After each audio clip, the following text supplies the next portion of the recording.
guys, my name is Cassie, and I'm going to be talking about how media influences personal health. Okay, so my standard is students will analyze the influence of family, peers, culture, media, technology, and other factors on health behavior.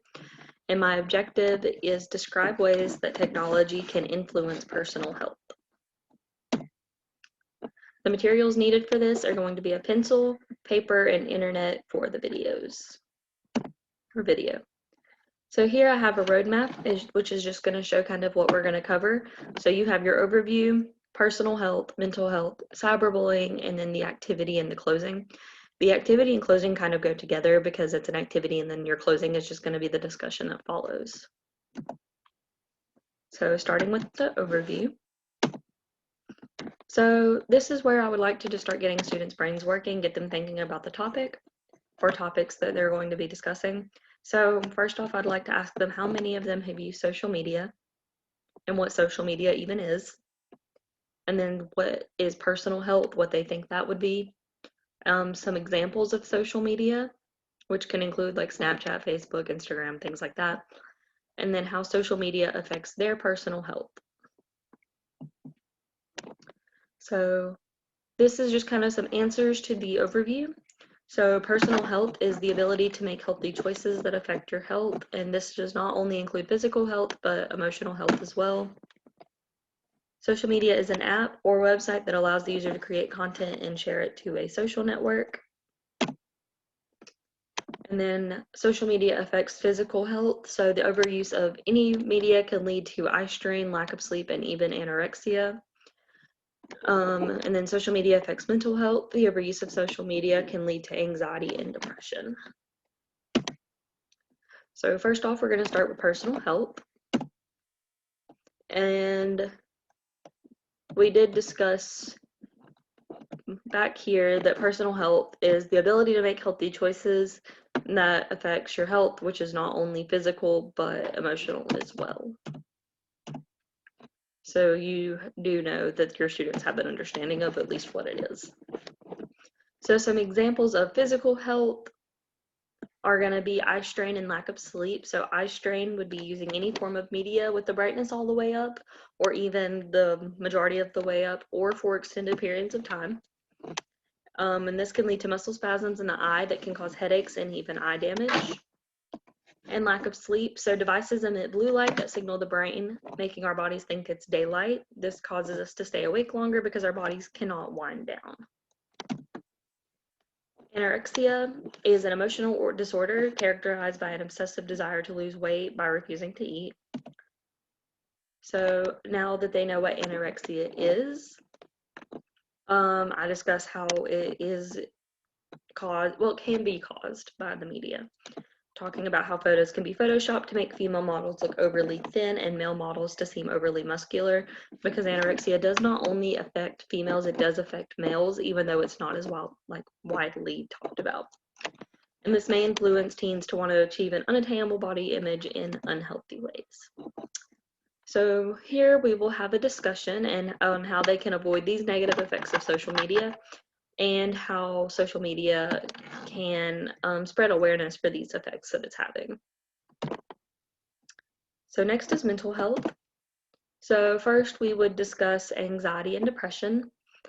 The reason I really wanted to include this is because while it is part of their personal health, but anxiety and depression are being seen in children like as young as ages like 6 and 7, I think. Especially anxiety. Anxiety is seen in children super, super young, even as young as 3, I think is like one of the youngest cases. So anxiety is an emotion characterized by feelings of tension and worried thoughts. People with anxiety have symptoms every day that include constant worrying and panic. Depression is a mood disorder that involves a persistent feeling of sadness and loss of interest in things you would normally want to do. Okay, so this is how media affects this, or if you would like to say causes this. So the media can cause unrealistic images of what someone should look like, dress like, or act like. This can lead to someone feeling worried they aren't like everyone else, making them think badly of themselves and worrying people will judge or make fun of them. Anxiety and depression are very similar in this sense, because depression, like anxiety, will cause someone to feel bad about themselves, And I tried to give a relatable example for younger children, that it may cause them to not want to do fun things with friends or even go to school. So we would stop again here and have a small discussion on how they can avoid these things, or I would really probably ask my class if any of them have felt this way and kind of see like how my students feel about social media here. So next I would discuss cyberbullying. So for cyberbullying, I would ask them what cyberbullying is and what that means to them, and if they can think of any examples of cyberbullying. And then I have this small video called The Power of Words.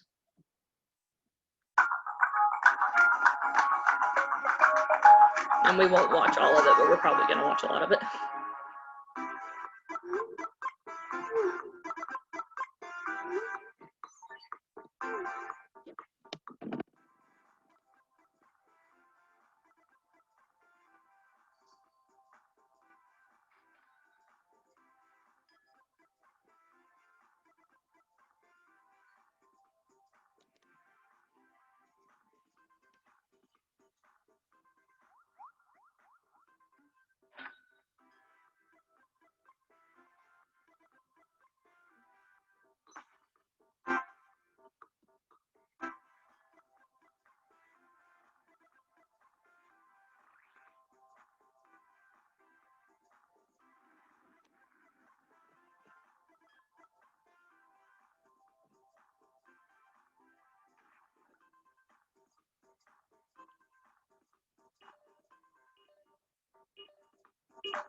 Well, this isn't fun anymore.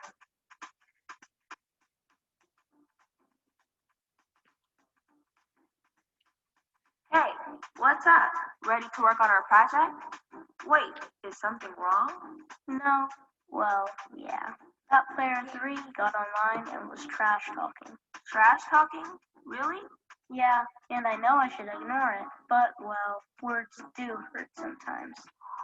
I know how you feel. I once posted a photo of my dog, and because I forgot to make the photo private, anyone could comment on it. What happened? The comments were totally mean, and I didn't even know those people. What did you do? You mean after I burst into tears? Well, I remember the rules of STOP, stop. S, step away. T, tell a trusted adult. Oh, okay, sites first. P, pause and think online. I tried to follow that advice, and believe me, it's not. Okay, so that is most of the video, but I've got to continue. Maybe. There we go. Okay. So we would stop here and ask them after watching this video if they feel if they've ever been a cyberbully.